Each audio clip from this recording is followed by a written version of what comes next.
ایک سورہ فاتحہ کی گزارش ہے۔ مرحومہ سیدہ نادرہ زہرا نقوی بنت سید ذل مجد النقوی اور زوجہ ہیں سید تنویر عباس تقوی صاحب کی، اور اس اہل خانہ کے جتنے بھی مرحومین ہیں، بالاخص حالیہ دنوں میں جو شہداء مومنین و مومنات ہمارے درمیان نہیں رہے، ان سب کو یاد رکھتے ہوئے ایک مرتبہ سورۃ الفاتحہ۔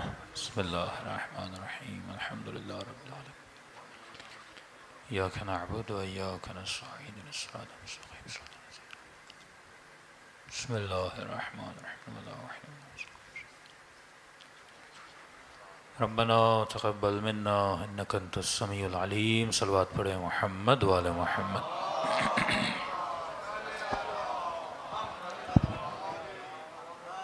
بسم اللہ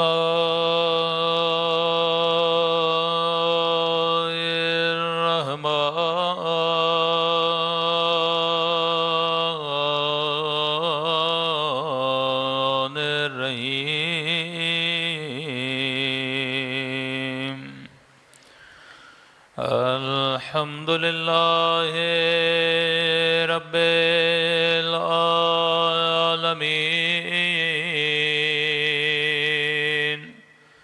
الحمد للہ کما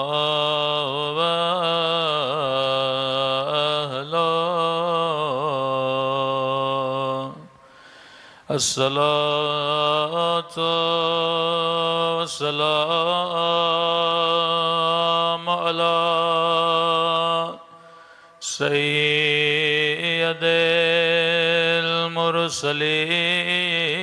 المرسلين وخاتم النبيين أبي القاسم محمد،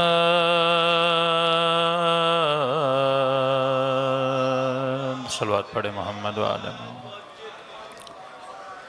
وعلى آلہ الطیبین الطاہرین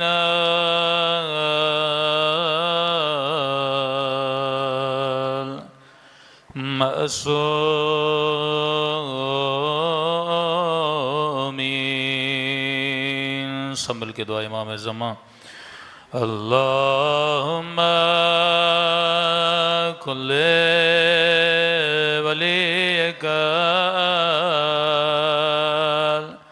حجت ابن الحسن صلواتک علیہ وعلی آبائه فی هذه الساعة وفي كل وليا وحافظا وقائدا وناصرا ودليلا وعينا حتى تسكنه أرضك طوعا وتمتعه فيها طويلا برحمتك يا أرحم الراحمين۔ صلوات پڑھے محمد وآلہ محمد۔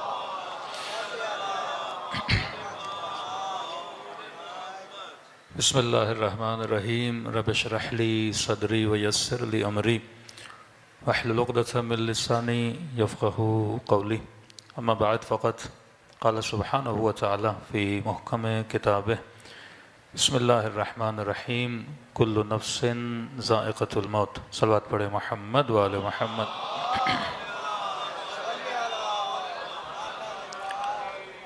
دعا ہے پروردگار عالم ہم سب کی عبادتوں کو اپنی بارگاہ عالی میں قبول فرمائے، اور جو مقصد زندگی، مقصد عبادت لے کر ان مجالس میں آتے ہیں، خدا ان مقاصد میں بھی ہم سب کو کامیابیاں، کامرانیاں نصیب فرما دے۔ زیادہ دیر حائل نہیں ہوں گے کیونکہ ٹریفک کی وجہ سے ہمیں بھی دیر ہو گئی اور قبلہ صاحب بھی تشریف لا چکے ہیں۔ مختصر معصوم کے 2 فرامین اور رفع زحمت۔ قرآن مجید کی آیت ہے کہ کل نفس ذائقۃ الموت، فرمایا ہر نفس نے موت کے ذائقے کو چکھنا ہے۔ اب یہاں پہ یہ ہے، سوال پیدا ہوتا ہے کہ موت کا ذائقہ ہے کیسا کہ نفس نے جسے چکھنا ہے؟ کیا موت کا ذائقہ عام ذائقوں کی طرح ہے کہ مثلاً کسی سے پوچھا جائے نمک کا ذائقہ کیا ہے تو ہر انسان یہ جواب دے گا کہ نمک کا ذائقہ نمکین ہے۔ شوگر کا ذائقہ کیا ہے؟ ہر انسان یہ بتائے گا کہ وہ میٹھا ہے۔ مطلب اس کا ذائقہ یکساں ہے ہر کسی کے لیے۔ یزیدی بھی چکھے نمک کو تو نمکین ہے، ہاں، شیعہ بھی چکھے نمک کو تو نمکین ہے۔ شوگر اگر مومن بھی کھائے تو میٹھی ہے، اور ایسا نہیں کہ منافق چکھے تو اس کی مٹھاس کیا ہو جائے، کم ہو جائے۔ ذائقہ ایک ہے۔ تو کیا موت کا ذائقہ بھی ایسے ہی ہے کہ مومن کے لیے بھی ویسے ہو، منافق کے لیے بھی ویسے ہو، یا موت کا ذائقہ ہر کسی کے لیے الگ الگ ہے؟ اور اگر الگ الگ ہے تو پھر موت کا ذائقہ ہے کیسا؟ مومن کے لیے موت کا ذائقہ کیسا ہے؟ منافق کے لیے موت کا ذائقہ کیسا ہے؟ کیا خدا نے یہ فکس کیا ہوا ہے کہ اگر مومن چکھے گا تو ذائقہ ایسا ہوگا اور منافق چکھے گا تو ذائقہ ویسا ہوگا؟ علماء اخلاق اس کی بڑی اچھی ترتیب دیتے ہیں، کہتے ہیں موت کے ذائقے کی مثال یا بخود ذات خود جو موت ہے اس کی مثال پانی کی طرح ہے۔ پانی کی بڑی عجیب خاصیت ہے کہ پانی کا اپنا کوئی رنگ نہیں ہے۔ آپ اس میں شربت ڈالیں تو کبھی سبز ہو جاتا ہے، کبھی لال ہو جاتا ہے، مطلب جیسا رنگ دو پانی اس رنگ میں ڈھل جاتا ہے۔ دوسرا، پانی کا اپنا بھی کوئی ذائقہ نہیں ہوتا خاص۔ آپ پانی میں نمک ڈالو تو نمکین ہو جاتا ہے، لیمبو ڈالو تو پانی کھٹا ہو جاتا ہے۔ کہ یہ جو زندگی خدا نے آپ کو دی ہے 15 سال سے لے کے 70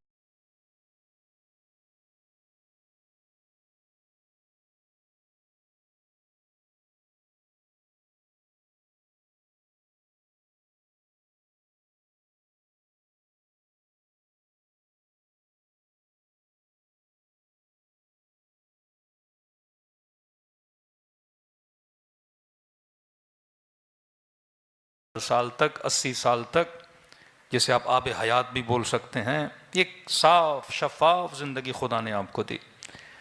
نہ اس کا کوئی ذائقہ ہے، نہ اس کا کوئی رنگ ہے۔ کہا یہ اختیار خدا نے کس کو دیا؟ یہ آپ کو دیا۔ 60 سال 70 سال اپنی زندگی کے رنگ کو رنگ امیر، اس کو ولائی رنگ میں بدل دو، یا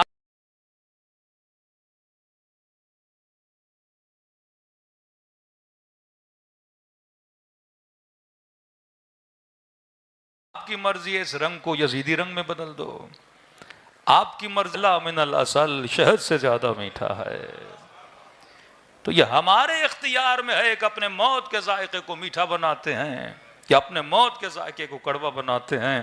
کبھی کبھی جوان آ کے پوچھتے مولانا اگر 70 سال 25 سال 30 سال ہم نے اس پوری زندگی کے نچوڑ کو گندا کر دیا، میلا کر دیا، نجس کر دیا، بدبودار کر دیا، کہ کوئی راستہ ہے کہ پھر سے اس پانی کو صاف کیا جائے، ستھرا کیا جائے؟ میں نے کہا جب دنیا کا گندے سے گندا پانی فلٹر کے ذریعے سے صاف ہو سکتا ہے تو تیری زندگی کے گزرے ہوئے لمحے بھی صاف ہو سکتے ہیں۔ اور اگر اس فلٹر کو دیکھنا ہے تو کربلا کے میدان میں آ جا۔ اور جیسا گنہگار جب حسین کے پاس جاتا ہے تو جنتی بنا کے روانہ کر دیا جاتا ہے۔ یہ اختیار تمہارے پاس ہے۔ آغا قراتی سے پوچھا قبلہ کس طرح اپنی زندگی کے گناہوں میں وہ کون سا فلٹر لگائیں کہ پھر ویسے کے ویسے بن جائیں جیسے ابھی ابھی کوئی شکم مادر سے پیدا ہوا؟ فرما شیعو خدا نے تجھے 2 آنسو دیے ہیں، دوسری قوموں کو 1 آنسو دیا ہے۔ کہ جتنے بھی مسلمان ہیں سب کے پاس توبہ کا آنسو موجود ہے، لیکن تم شیعوں کے پاس دو آنسو ہیں، ایک ہے توبہ کا آنسو، ایک ہے غم ابا عبداللہ الحسین کا آنسو۔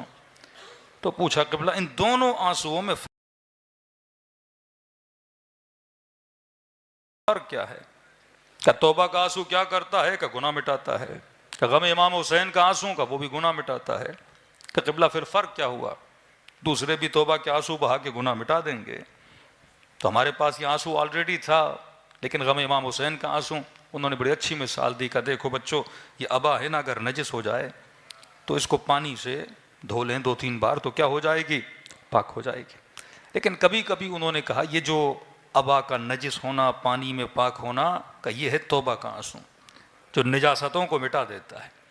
لیکن کہا کبھی کبھی سفید کپڑے پہ کچھ داغ لگ جاتے ہیں، چائے گر گئی، انار کے 4 قطرے گر گئے، کہ اب یہ پانی کے دھونے سے داغ صاف ہوتے نہیں، کہ ان داغوں کو مٹانے کا کام جو کرتا ہے وہ غم ابا عبداللہ الحسین کا آنسو کرتا ہے۔ ہاں، یہ ایک ایسا آنسو ہے جو وجود کے پورے داغوں کو کیا کر دیتا ہے؟ مٹا دیتا ہے۔ کہ یہ نعمت خدا نے کسے دی ہے؟ محمد اور آل محمد کے چاہنے والوں کو دی ہے۔ تو 15 سال سے لے کر 70 سال تک انسان جتنے بھی گناہ کرتا ہے، خدا بار بار آپ کو مجلس امام حسین میں بلا کے ایک موقع دیتا ہے، اور موقع یہی ہے کہ انسان اپنے وجود کی نجاستوں کو صاف کرے اور پھر سے ایسا بن جائے جیسا اس کو ہونا چاہیے۔ صلوات پڑھے محمد و آل محمد۔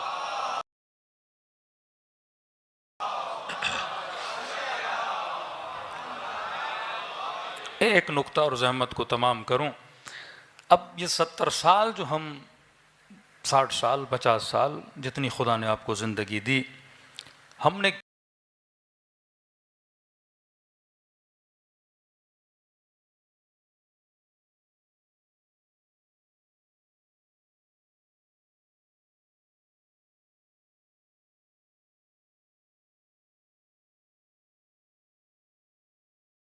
کیا بن کے آخرت میں اٹھنا ہے؟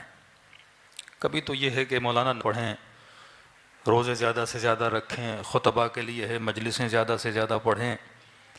وہ کون سا کام ہے جس چیز کے کرنے سے ہم مقصد انسانیت اور ہدف انسانیت کو پورا کریں گے؟ ہمارے حوزہ علمیہ میں ایک ڈیفینیشن آف ہیومن بتائی جاتی ہے کہ انسان کہتے کسے ہیں؟ تو عمومی تعریف جو انسان کی گئی وہ یہ تھی کہ الانسان و حیوان ناطق، انسان ایک ایسا حیوان ہے جو بولتا ہے، صاحب نطق ہے۔ لیکن آج کل جو علماء جدید ہیں وہ اس تعریف کو نہیں مانتے، کہتے اگر صرف بولنا کمال بشر ہوتا، بولتا تو طوطا بھی ہے۔ آپ کسی گھر میں گئے، طوطے نے آپ کو سلام کیا، کچھ طوطے 2000 ورڈز بولتے ہیں، کچھ طوطے 5000 ورڈز بولتے ہیں، اور کہ اگر خدا نہ خواستہ کوئی انسان پیدا ہوا پیدائشی گونگا تھا تو کیا وہ کمال بشر تک نہیں پہنچ سکتا؟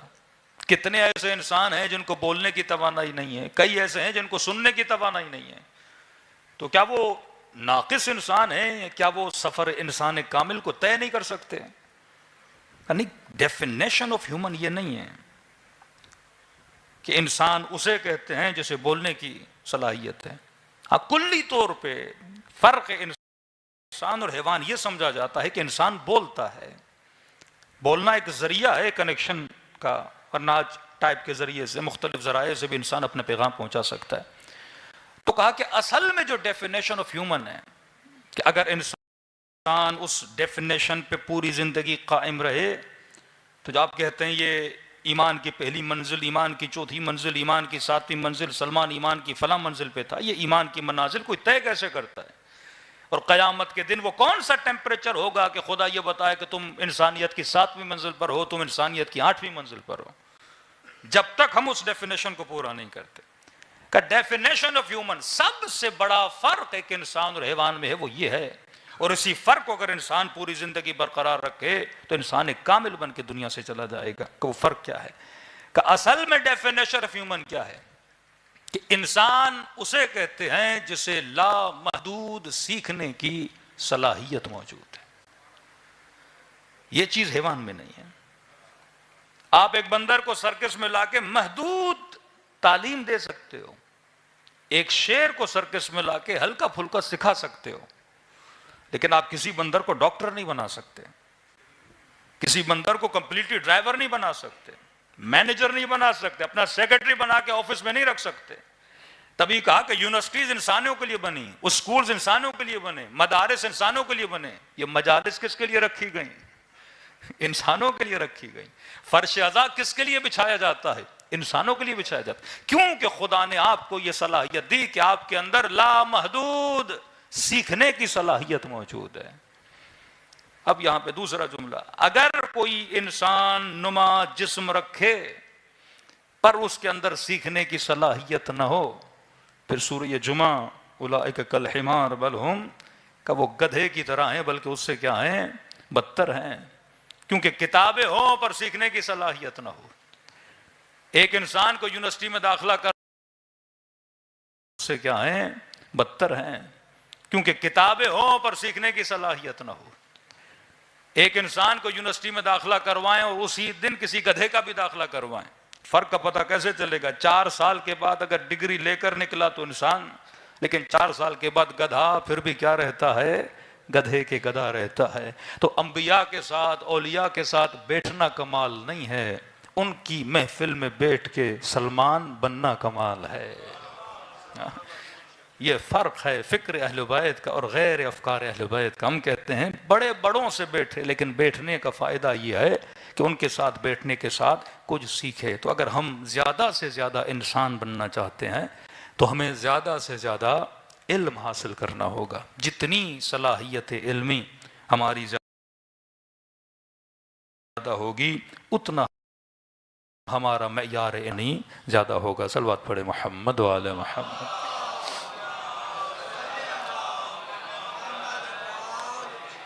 اسی طرح کربلا کے میدان میں آئیے، ہر کیوں بنا؟ کیونکہ ہر نے کچھ نہ کچھ سیکھا۔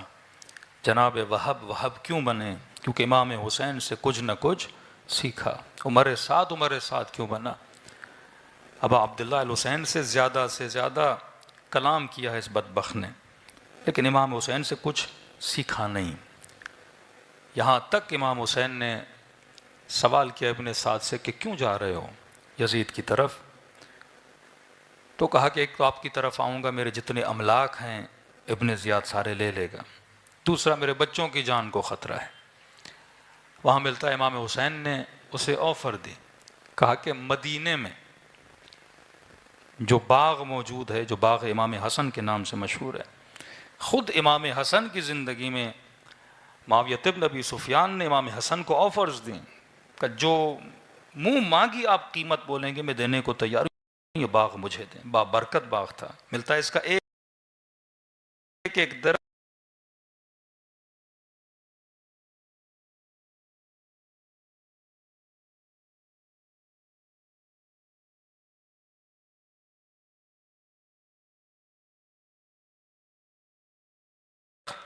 کا دانہ جب امیر المومنین نے کاش کیا، اس کے کنارے 2 رکعت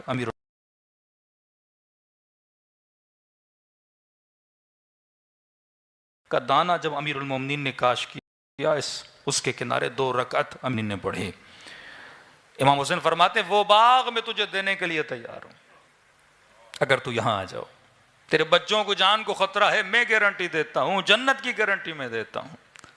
لیکن آخر میں اس نے شعر پڑھے کہ حسین آپ تو وعدے کر رہے ہو، لیکن رے کی حکومت جنت سے زیادہ میرے لیے میٹھی ہے۔ اس وقت مولا نے بد دعا دی۔ امام نے فرمایا اتنا سمجھا بھی رہا ہوں، پیغام بھی دے رہا ہوں، انعام بھی دے رہا ہوں، لیکن پھر بھی آنے کے لیے تیار نہیں۔ کہ پروردگارا اسے اس کے بستر میں موت دے۔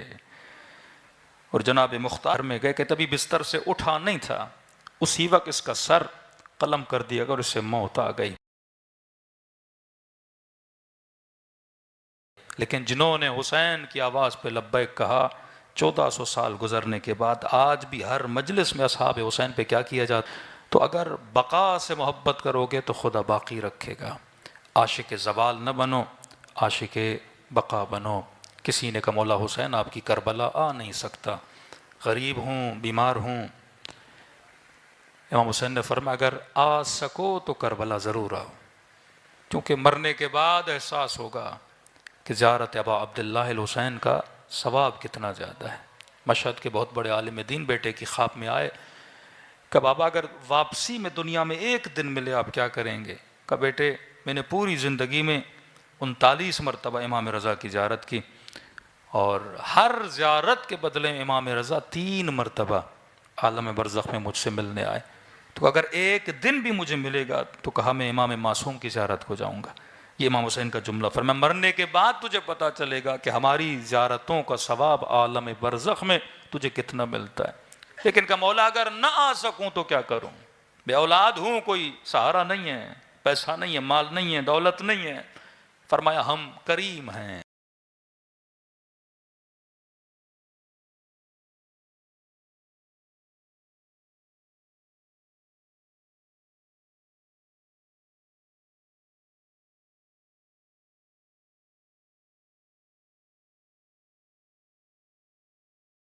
سخی وہ جو مانگنے پر دے، کریم وہ جو تیری ضرورت کو سمجھے اور تجھے کیا کر دے؟ عطا کر دے۔ فرمولا کیا کروں؟ فرمایا جب دل تڑپے میری زیارت کے لیے تو فرمایا خلوص سے دل سے مجھ حسین کو ایک بار سلام دیا کرو، ہم کہیں گے لکھا جائے تیرے نام اعمال میں تجھے ثواب زیارت حسین مل گیا۔ کہ مولا اتنا آسان ہے، ایک سلام کروں ثواب مل جائے؟ فرمایا ایک نشانی اگر تیرے اندر آئے۔ کہ مولا کون سی نشانی؟ کہ جب مجھ غریب کو سلام کرو اور نہ چاہتے ہوئے تیری آنکھوں سے آنسو جاری ہو جائیں۔ فرمایا اس وقت یہ مت سمجھنا یہ تیرے آنسو ہیں، حسین نے تجھے تیرے سلام کا جواب بھیجا ہے۔ ہم اپنے اساتذہ سے پوچھتے تھے کہ جب حرم معصوم میں جاتے ہیں تو اذن دخول پڑھتے ہیں، ادخلوا یا اللہ، ادخلوا یا رسول اللہ، ادخلوا یا ملائکۃ اللہ۔ کہ کیسے پتا چلے؟ اذن ملا کے داخل ہو جاؤ۔ اذن دخول تو ہر کوئی پڑھتا ہے، تو وہاں بھی یہی جواب تھا کہ اگر اذن دخول پڑھتے پڑھتے اگر نہ چاہتے ہوئے آنکھوں سے آنسو آ گئے تو یہ مت سمجھنا تیرے آنسو ہیں، حسین نے تجھے اذن دیا ہے کہ میرے حرم میں داخل ہو جاؤ۔ دلوں کو چند لمحوں کے لیے کربلا کی طرف روانہ کریں، ایسے سلام کریں جیسے زینب کبریٰ نے کیا، ایسے سلام کریں جیسے 4 سالہ بچی نے کیا۔ یہ سلام ہر شیعہ کو آتا ہے، نہ بھی آتا ہو تو نام حسین ہر کسی کو آتا ہے۔ چند سلام اور رفع زحمت۔ فرمایا ایسے سلام کرو جیسے کربلا کے یتیم کیا کرتے تھے، ایسے سلام کرو جیسے سیدہ زینب سلام کیا کرتی تھی، اور اس خلوص سے کرو کہ خدا ہم سب کے نام اعمال میں ثواب زیارت حسین کو درج کریں سب مل کے۔ السلام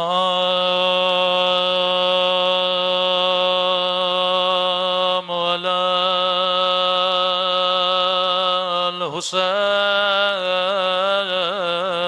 الحسین وعلی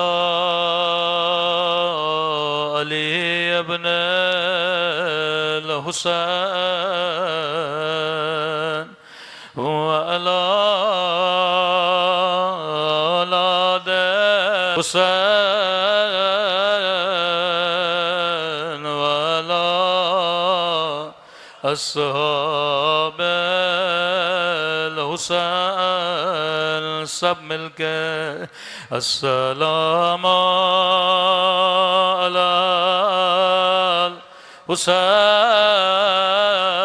الحسین وعلی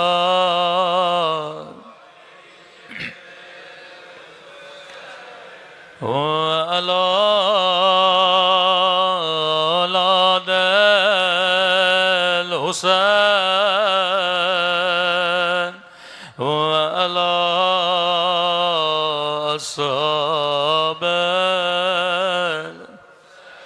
حسین کی صدا بلند ہو، سب مل کے السلام علی الحسین وعلی علی ابن وعلی اولاد وعلی اصحاب۔ میرا سلام اس درد بھرے منظر پہ جب زینب کی نظر حسین کی پامال بدن پہ پڑی،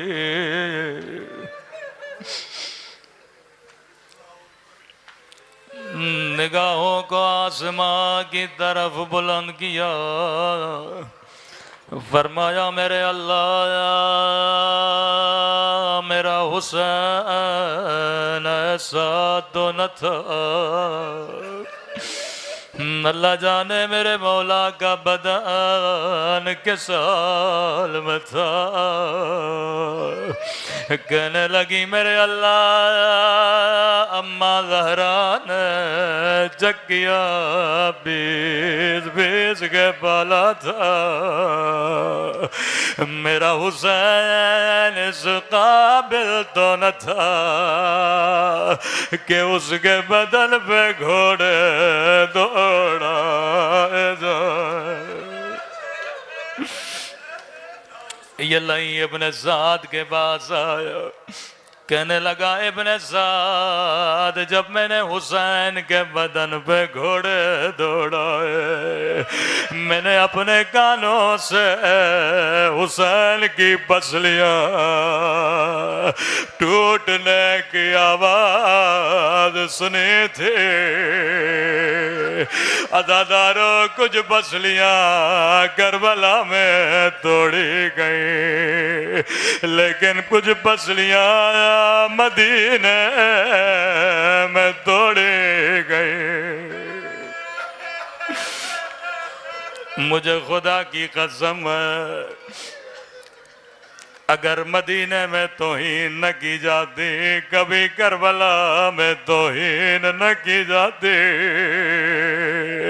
اگر مدینے میں زہرا کے در کو آگ نہ لگائی جاتی، کبھی کربلا میں خیموں کو آگ نہ لگائی جاتی، اگر مدینے میں پسلیاں نہ توڑی جاتی، کبھی کربلا میں حسین کے بدن پہ گھوڑے نہ دوڑائے جاتے۔ واللہ اگر مدینے میں علی مولا کے ہاتھوں میں رسیاں نہ باندھی جاتی، کبھی کوفے کی بازار میں زینب کے ہاتھوں میں رسیاں نہ باندھی جاتے، اگر مدینے میں نبی کی بیٹی کو تماچے نہ مارے جاتے، او کبھی کربلا میں 4 سالہ بچی کو تماچے نہ مارے جاتے۔ میں ہمیشہ دعا کرتا ہوں اللہ بچپن میں کسی بچے کو یتیم نہ بنائے۔ بیٹیاں بابا سے بڑا پیار کرتی ہیں اور بیٹے ماں سے بڑا پیار کرتے ہیں۔ امیر المومنین نے غسل دیا، کفن دیا، جنازہ گھر کے صحن میں رکھا، فرمایا فضا بچوں کو کہو آخری بار اماں کا دیدار کر لے۔ بچوں کے لیے سب سے مشکل گھڑی ہوتی ہے کہ ماں کے بدن کو کفن میں لپٹا ہوا دیکھے۔ جو ماں پوری زندگی اپنے ہاتھوں سے کھانا کھلاتی رہی، اسی ماں کے ہاتھوں کو کفن میں بندھا دیکھے۔ فضا کہتی ہیں ایک ایک بچے کو کہا آخری بار اماں کا دیدار کر لو۔ فضا کہتی ہیں حسن دوڑے دوڑے آگے بڑھے، اماں کے رخساروں کے بوسے لینے لگے۔ بی بی زینب آگے بڑھی، اماں کے قدموں سے لپٹ گئی۔ ام کلثوم آگے بڑھی، اماں کے سینے سے لپٹ گئی۔ لیکن فضا کہتی ہیں کہ چھوٹا بچہ سر کو گھٹنے میں دیے زاروں قطار رو رہا ہے، کہنے لگی حسین حسین کیا اماں سے خدا حافظ نہیں کرو گے؟ رو کر کہنے لگے اماں فدا جب تک اماں نہیں بلائیں گی میں نہیں جاؤں گا۔ علامہ مجلسی فرماتے ہیں اتنا کہنا تھا، ایک مرتبہ بندے کفن کھلے، دو ہاتھ باہر آئے، آجا میرے کربلا والے حسین، آجا میرے پیاس حسین، آجا ماں کے سینے سے لگ جا۔ بچے دوڑے دوڑے ماں کے سینے سے لپٹ گئے، جبرائیل نازل ہوئے، علی بچوں کو ماں سے جدا کرو، عرش اولا پہ کوہرام بابا ہے، بڑے پیار سے حسن کو سینے سے لگایا، حسین سے لگایا، زینب کے سر کے بوسے لینے لگے۔ ایک جملہ کہوں گا مولا علی ہائے تیرے بچوں کی یتیمی، جب یتیم ہوئے باپ نے سینے سے لگایا، لیکن ہائے مولا کربلا کربلا ایک 4 سالہ بچی ہے، جب یتیم ہوئے کسی نے سینے سے نہیں لگایا، اور کبھی شمر کے تماچے، کبھی ظالموں کے تازیانے، اللہ لعنت اللہ علی القوم الظالمین۔ پروردگارہ بحق محمد و آل محمد مرحومہ کے درجات کو بلند فرما، جتنے بھی قبلہ کے مرحومین ہیں ان کو اللہ عطا فرما۔ ربنا تقبل منا انک انت السمیع العلیم۔